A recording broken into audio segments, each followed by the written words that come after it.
ಎಲ್ರಿಗೂ ನಮಸ್ಕಾರ. ಅಪ್ಪೀಸ್ ಕುಕ್ಕರಿಗೆ ಸ್ವಾಗತ. ನಾನು ನಿಮ್ಮ ಪ್ರೀತಿಯ ಅಪ್ಪೆ. ವೀಕ್ಷಕರೇ, ಇವತ್ತಿನ ನನ್ನ ಟಾಪಿಕ್ ಮೊಟ್ಟೆ, ಎಗ್ಗು. ಸಾಮಾನ್ಯವಾಗಿ ಮೊಟ್ಟೆಯನ್ನ ಎಲ್ಲರೂ ತಿಂತಾರೆ, ಆದರೆ ಇಲ್ಲಿ ನೀವು ಮೊಟ್ಟೆಯನ್ನ ಹೇಗೆ ತಿಂತೀರಾ ಅನ್ನೋದು ಮುಖ್ಯವಾಗುತ್ತೆ. ಹೌದು ವೀಕ್ಷಕರೇ, ಮೊಟ್ಟೆ ತಿನ್ಬೇಕಾದ್ರೆ ಸ್ವಲ್ಪ ಜೋಪಾನವಾಗಿರಿ.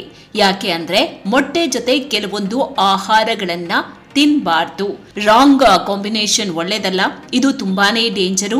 ಹಾಗಾದ್ರೆ ಮೊಟ್ಟೆ ಜೊತೆ ಯಾವೆಲ್ಲ ಆಹಾರಗಳನ್ನ ತಿನ್ನಬಾರ್ದು, ತಿಂದ್ರೆ ಏನಾಗುತ್ತೆ ಅನ್ನೋದನ್ನ ಈ ವಿಡಿಯೋದಲ್ಲಿ ನಾನು ನಿಮ್ಗೆ ತಿಳಿಸ್ಕೊಡ್ತೇನೆ. ವೀಕ್ಷಕರೇ, ಇದು ನಿಮ್ಗೆ ಭಯ ಪಡಿಸ್ತಾ ಇರೋದಲ್ಲ, ಜಸ್ಟ್ ಅವೇರ್ನೆಸ್ ಮೂಡಿಸುವಂತಹ ಕೆಲಸ ಅಷ್ಟೇ. ಮುನ್ನೆಚ್ಚರಿಕೆ ಇರ್ಲಿ ಅನ್ನೋದು ಮಾತ್ರ ನನ್ನ ಉದ್ದೇಶ. ಈಗ ಮೊಟ್ಟೆ ವಿಚಾರಕ್ಕೆ ಬರೋಣ. ಮೊಟ್ಟೆ ಆರೋಗ್ಯಕ್ಕೆ ತುಂಬಾನೇ ಒಳ್ಳೆಯದು. ಪ್ರೋಟೀನ್ ಇದೆ, ಪೋಷಕಾಂಶ ಇದೆ, ಆರೋಗ್ಯದ ದೃಷ್ಟಿಯಿಂದ ತುಂಬಾನೇ ಒಳ್ಳೆಯದು. ಆದರೆ ಮೊಟ್ಟೆ ತಿಂದ ತಕ್ಷಣ ಅಥವಾ ಮೊಟ್ಟೆ ಜೊತೆ ಕೆಲವೊಂದು ಆಹಾರಗಳನ್ನ ತಿನ್ನಬಾರ್ದು. ಮೊದಲನೇದಾಗಿ ಬಾಳೆಹಣ್ಣು. ಮೊಟ್ಟೆ ತಿಂದ ತಕ್ಷಣ ಬಾಳೆಹಣ್ಣನ್ನ ತಿನ್ನಬಾರ್ದು. ಬಾಳೆಹಣ್ಣಿನಲ್ಲಿ ಪೊಟ್ಯಾಷಿಯಂ ಹೆಚ್ಚಾಗಿರುತ್ತೆ. ಈ ಎರಡನ್ನ ಒಟ್ಟಿಗೆ ತಿಂದಾಗ ದೇಹದಲ್ಲಿ ಪೊಟ್ಯಾಷಿಯಂ ಹಾಗೂ ಕ್ಯಾಲ್ಸಿಯಂ ಅನುಪಾತ ಹೆಚ್ಚಾಗುತ್ತೆ. ಜೊತೆಗೆ ವೆರಿ ಇಂಪಾರ್ಟೆಂಟ್, ಇವೆರಡನ್ನ ಒಟ್ಟಿಗೆ ತಿನ್ನೋದ್ರಿಂದ ನಿಮ್ಮ ಮೂಳೆಗೆ ಹಾನಿಯಾಗೋ ಚಾನ್ಸಸ್ ಇರುತ್ತೆ. ಎರಡನೇದು ಟೀ.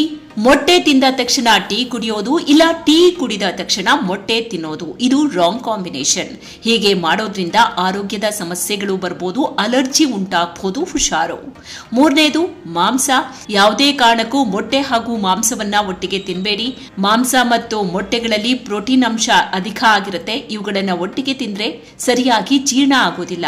ಇದರಿಂದ ಹೊಟ್ಟೆ ಉಬ್ಬರಿಸಬಹುದು, ಮಲಬದ್ಧತೆಯಂತಹ ಸಮಸ್ಯೆ ಉಂಟಾಗಬಹುದು. ನಾಲ್ಕನೇದು ಸೋಯಾ ಹಾಲ್. ಸೋಯಾ ಹಾಲಿನೊಂದಿಗೆ ಮೊಟ್ಟೆಗಳನ್ನ ತೆಗೆದುಕೊಳ್ಳಬಾರದು. ಈ ಎರಡೂ ಆಹಾರಗಳಲ್ಲಿ ಪ್ರೋಟೀನ್ ಅಂಶ ಹೆಚ್ಚಾಗಿರುತ್ತೆ. ಇದರಿಂದಾಗಿ ಇವುಗಳನ್ನ ಒಟ್ಟಿಗೆ ತಿಂದ್ರೆ ದೇಹದಲ್ಲಿ ಪ್ರೋಟೀನ್ ಪ್ರಮಾಣ ಹೆಚ್ಚಾಗುತ್ತೆ. ಕೆಲವೊಂದ್ಸಾರಿ ಪ್ರೋಟೀನ್ ಪ್ರಮಾಣ ಹೆಚ್ಚಾದ್ರೆ ನಿಮ್ಗೆ ಜೀರ್ಣಕಾರಿ ಸಮಸ್ಯೆಗಳು ಉಂಟಾಗಬಹುದು. ಅದಕ್ಕೆ ಹೇಳಿದ್ದು ಹುಷಾರು ಅಂತ.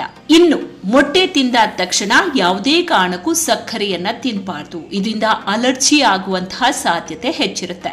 ನೋಡಿದ್ರಲ್ಲ ವೀಕ್ಷಕರೇ, ಇದು ರಾಂಗ್ ಕಾಂಬಿನೇಷನ್. ಮೊಟ್ಟೆ ಜೊತೆ ನಾನು ಮೇಲೆ ಹೇಳಿದ ಆಹಾರಗಳನ್ನ ತಿನ್ಬೇಡಿ, ಆದಷ್ಟು ಅವಾಯ್ಡ್ ಮಾಡಿ. ನಾನೀಗಾಗ್ಲೇ ತಿಂದಿದ್ದೀನಿ, ನನ್ಗೇನೂ ಆಗಿಲ್ಲ ಅಂತ ಹೇಳಿ ನೀವು ಹೇಳ್ಬೋದು. ಎಲ್ಲರ ಆರೋಗ್ಯ ಒಂದೇ ತರ ಇರೋದಿಲ್ಲ. ಹೀಗಾಗಿ ನಮ್ಮ ಆರೋಗ್ಯ ಸೇಫ್ಟಿಯನ್ನ ನೋಡ್ಕೊಳ್ಳೋದು ಇಂಪಾರ್ಟೆಂಟ್ ಅಲ್ವಾ? ನಮ್ಮ ಆರೋಗ್ಯವನ್ನ ಸೇಫ್ ಆಗಿ ನೋಡ್ಕೊಳ್ಳೋದು ನಮ್ದೇ ಕರ್ತವ್ಯ. ಅದಕ್ಕೋಸ್ಕರ ನಾನು ಇದನ್ನ ಹೇಳ್ತಾ ಇದ್ದೀನಿ. ಯಾಕೆ ನಾವು ಆರೋಗ್ಯದ ವಿಚಾರವಾಗಿ ರಿಸ್ಕ್ ತೆಗೆದುಕೊಳ್ಬೇಕಲ್ವಾ? ಇನ್ನು ಡೈಲಿ ಮೊಟ್ಟೆ ತಿನ್ನಿ, ಏನೂ ಆಗಲ್ಲ. ಪೋಷಕಾಂಶಗಳು ಹೇರಳವಾಗಿರುತ್ತೆ, ಆರೋಗ್ಯಕ್ಕೆ ತುಂಬಾನೇ ಒಳ್ಳೆಯದು. ಆದರೆ ಮೊಟ್ಟೆ ತಿನ್ನುವಾಗ ನಾನು ಮೇಲ್ ಹೇಳಿದ ತಪ್ಪುಗಳನ್ನ ಮಾಡೋದಕ್ಕೆ ಹೋಗ್ಬೇಡಿ. ವೀಕ್ಷಕರೇ, ಮತ್ತೊಂದು ಸಾರಿ ಹೇಳ್ತಾ ಇದ್ದೀನಿ, ಇದು ನಿಮ್ಗೆ ಭಯ ಪಡಿಸ್ತಾ ಇರೋದೆಲ್ಲ, ಜಸ್ಟ್ ಅವೇರ್ನೆಸ್ ಮೂಡಿಸೋ ಕೆಲಸ ಅಷ್ಟೇ.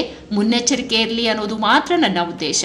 ಇನ್ನು ಈ ವಿಡಿಯೋ ಇಷ್ಟ ಆದ್ರೆ ಶೇರ್ ಮಾಡಿ, ಲೈಕ್ ಮಾಡಿ. ಜೊತೆಗೆ ಇನ್ನೂ ಕೂಡ ನೀವು ನಮ್ಮ ಚಾನೆಲ್ ಅನ್ನ ಸಬ್ಸ್ಕ್ರೈಬ್ ಮಾಡಿಲ್ಲ ಅಂತ ಅಂದ್ರೆ ಈ ಕೂಡಲೇ ಸಬ್ಸ್ಕ್ರೈಬ್ ಮಾಡಿ. ಜೊತೆಗೆ ಪಕ್ಕದಲ್ಲೇ ಬೆಲ್ ಐಕಾನ್ ಇರುತ್ತೆ, ಕ್ಲಿಕ್ ಮಾಡೋದನ್ನ ಮರಿಬೇಡಿ. ಮತ್ತೊಂದು ಇಂಟ್ರೆಸ್ಟಿಂಗ್ ವಿಚಾರದ ಜೊತೆಗೆ ನಾನು ನಿಮ್ಮ ಮುಂದೆ ಮತ್ತೆ ಹಾಜರಾಗ್ತೀನಿ. ನಮಸ್ಕಾರ.